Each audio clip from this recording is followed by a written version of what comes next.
Namaku Reza.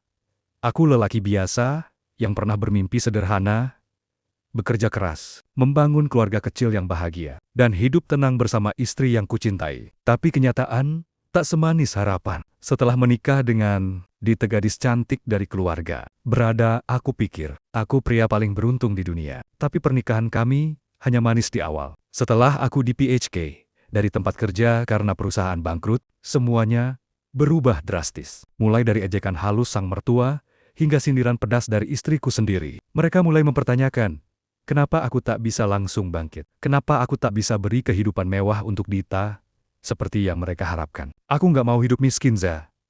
Kata Dita dengan nada dingin suatu malam. Kamu itu suami, tapi malah jadi beban. Gaji sopir aja lebih tinggi dari kamu sekarang. Kata-kata itu menghantamku lebih keras dari pukulan manapun. Aku terdiam, tapi hatiku remuk. Aku tahu aku jatuh, tapi aku masih berusaha berdiri. Sayangnya, tak ada yang peduli pada prosesku. Mereka hanya melihat hasil yang belum tampak. Tak lama kemudian, Dita minta cerai. Dia bilang, ini keputusan terbaik untuk hidupnya. Ibunya bahkan bilang, kami sudah cukup sabar menanggung kamu. Sekarang waktunya Dita dapat lelaki yang lebih layak. Aku tak menjawab. Saat itu aku belum sukses.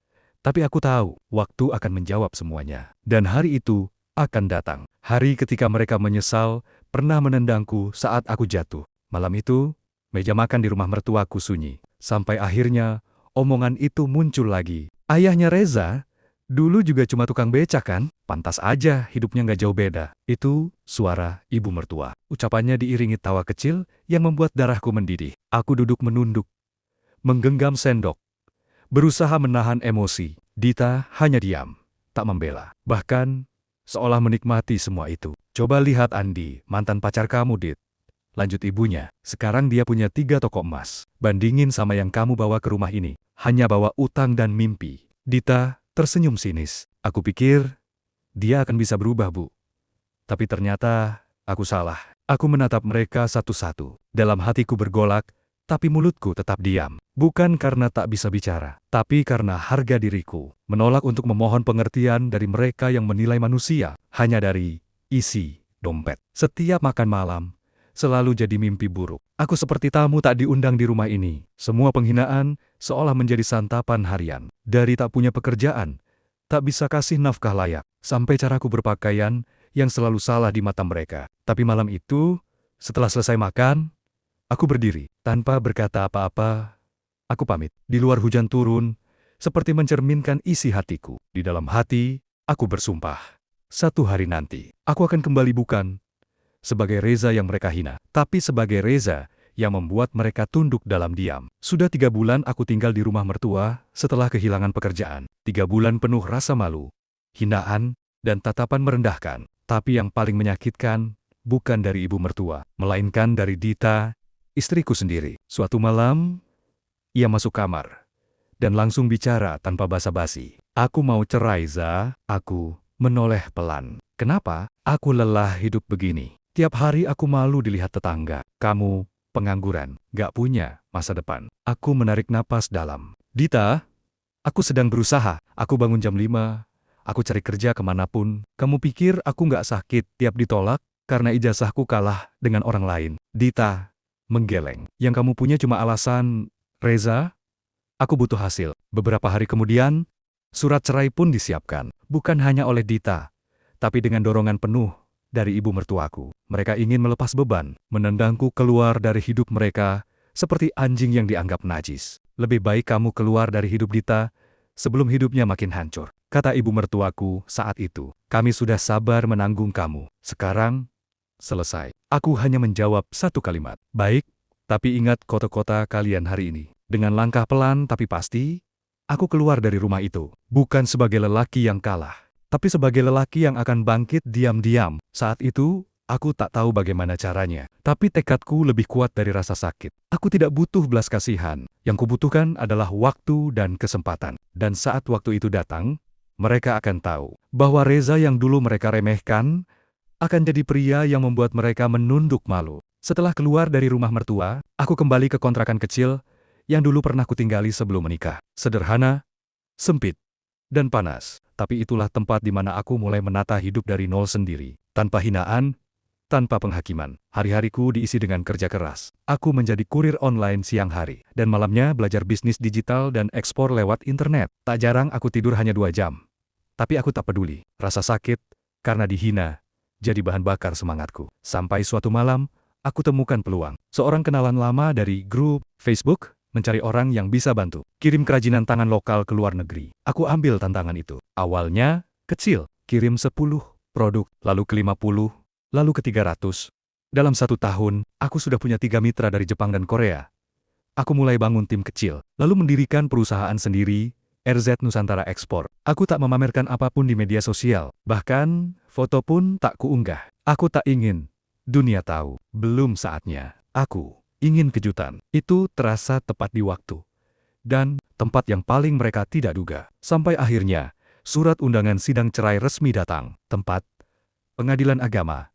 Tanggal 2 minggu lagi. Aku tersenyum saat membaca surat itu. Kali ini, aku tidak akan datang sebagai pria gagal. Aku akan datang sebagai pria sukses yang dulu mereka injak-injak. Dan saat mobil mewahku berhenti di depan pengadilan nanti, akan kutunjukkan pada mereka arti dari membalas dengan elegan. Hari itu akhirnya tiba. Matahari belum tinggi ketika aku berdiri di depan cermin, mengenakan jas hitam buatan desainer ternama. Dasi kupasang rapi, sepatu kulit mengkilap sudah siap. Ini bukan tentang pamer, ini tentang harga diri. Di luar, mobil mewah berwarna hitam metalik menungguku. Sopirku yang dulu mantan rekan kerja saat aku masih jadi kurir membukakan pintu. Ia tersenyum dan berkata pelan, "Hari ini waktunya, Pak Reza." Perjalanan menuju gedung pengadilan berjalan tenang.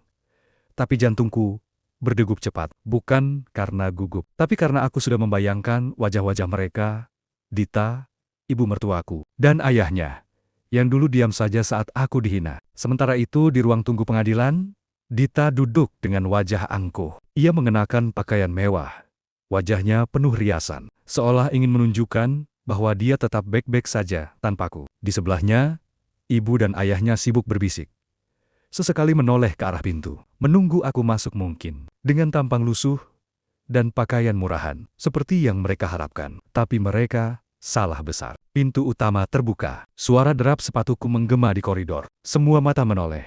Dita terdiam, wajahnya menegang. Ibu mertuaku membelalakan mata. Ayahnya nyaris menjatuhkan map di tangannya. Aku berjalan pelan, tegak, percaya diri. Jasku berkelas, arlojiku mahal, dan wajahku penuh ketenangan. Tak ada sedikit pun kesedihan atau kehancuran seperti yang mereka harapkan. Yang ada, hanya aura kemenangan. Aku duduk di kursi depan, tanpa menoleh, tanpa senyum. Hanya diam, tapi cukup untuk membuat mereka panik dalam hati. Hari ini bukan hanya sidang cerai. Hari ini adalah sidang pembuktian bahwa pria yang dulu mereka hina, kini jauh lebih tinggi dari yang pernah mereka bayangkan. Pengadilan agama, pagi itu cukup ramai. Beberapa orang berdiri di koridor, menunggu giliran sidang, tapi saat aku tiba, seolah waktu berhenti sejenak. Suara obrolan mereda, pandangan satu persatu tertuju padaku. Mobilku berhenti perlahan di depan pintu utama. Sopirku keluar, membukakan pintu dengan sopan. Dari dalam,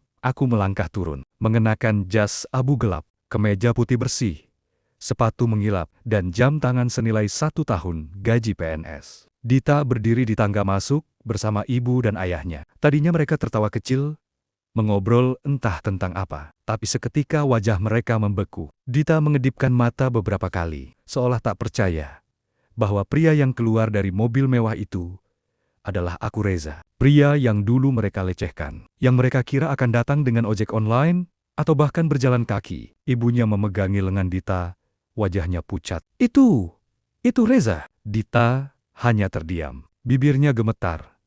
Mata menatapku tak berkedip. Aku berjalan melewati mereka, tanpa sepatah kata. Hanya tatapan tajam, yang cukup membuat mereka menunduk. Rasa malu mereka bukan karena teriakan, tapi karena keheningan. Karena aku datang sebagai sosok yang tak lagi bisa mereka rendahkan. Orang-orang di sekitar mulai berbisik. Siapa itu? Ya, mantu? Orang kaya? Pejabat? Tak ada yang menyangka, aku hanyalah pria yang dulu dianggap gagal kini datang dengan kelas dan martabat yang tak bisa dibeli dengan harta mertua. Saat aku duduk di ruang sidang, Dita masuk belakangan. Langkahnya pelan, wajahnya tertunduk. Ibu dan ayahnya ikut masuk, tapi tak satu pun dari mereka berani menatapku langsung. Hari itu, Aku tidak perlu bicara banyak, karena kehadiranku sendiri sudah cukup untuk menjawab semua penghinaan di masa lalu. Sidang dimulai. Hakim memanggil nama kami satu persatu dengan suara tegas. Aku menjawab singkat dan jelas, lalu duduk tenang. Di seberang meja, Dita duduk dengan wajah canggung. Tangannya gelisah memainkan tisu. Matanya terus mencuri pandang ke arahku mencari ekspresi, mencari celah. Tapi aku tak memberinya apapun. Tidak amarah, tidak luka. Tidak pula senyum, hanya ketenangan. Dan itu yang paling menyakitkan bagi orang yang menyesal. Saudara Reza, apakah Anda menyetujui gugatan cerai dari pihak istri? Tanya Hakim. Aku mengangguk. Saya setuju, Yang Mulia. Tapi izinkan saya mengatakan sesuatu. Hakim mengangguk. Silakan. Aku memandang ke depan, tidak ke arah Dita.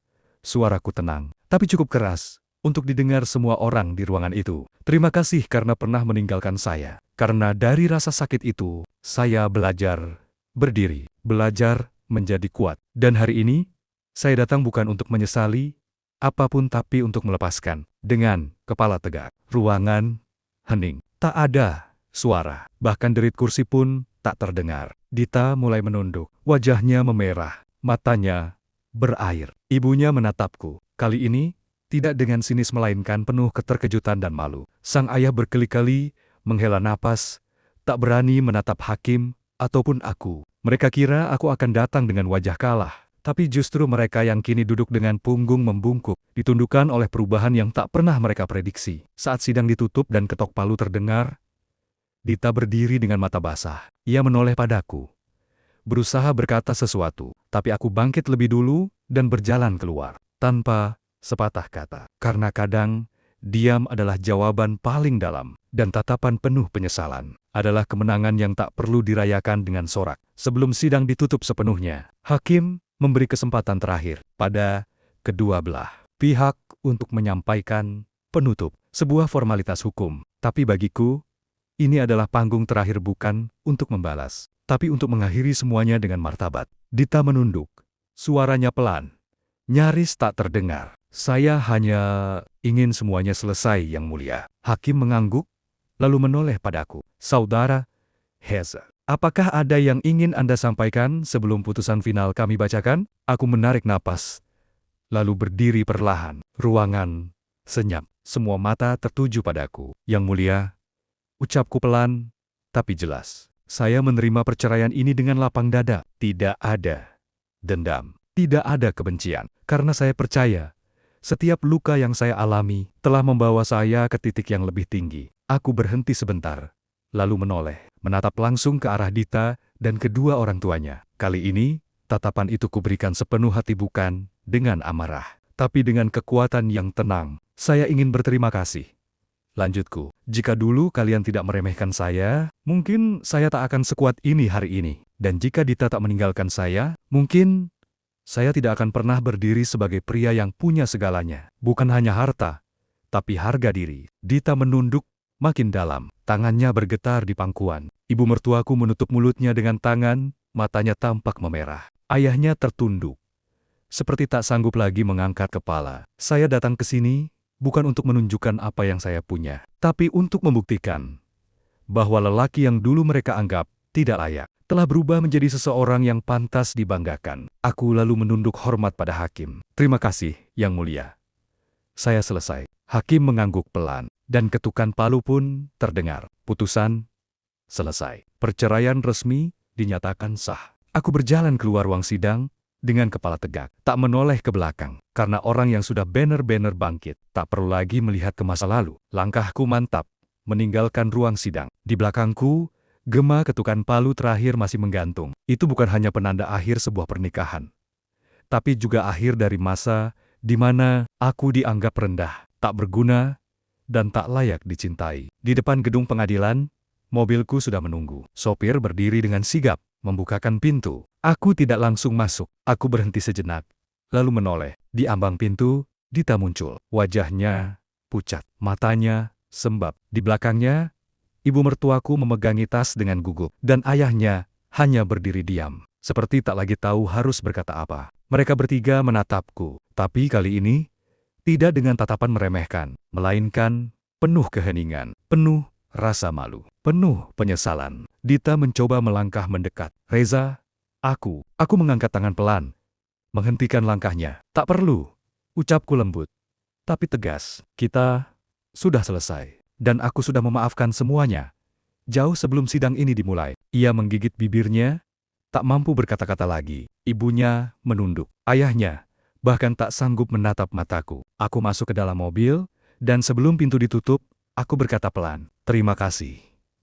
Terima kasih, sudah pernah meremehkanku. Karena tanpa itu, aku tak akan pernah jadi seperti sekarang." Pintu mobil tertutup, mesin menyala, dan mobil mulai melaju, meninggalkan mereka bertiga yang masih berdiri kaku di tangga pengadilan. Mereka tak bersuara, tak bergerak, karena orang yang dulu mereka anggap hina, kini pergi dengan kemenangan yang tak bisa mereka sangkal.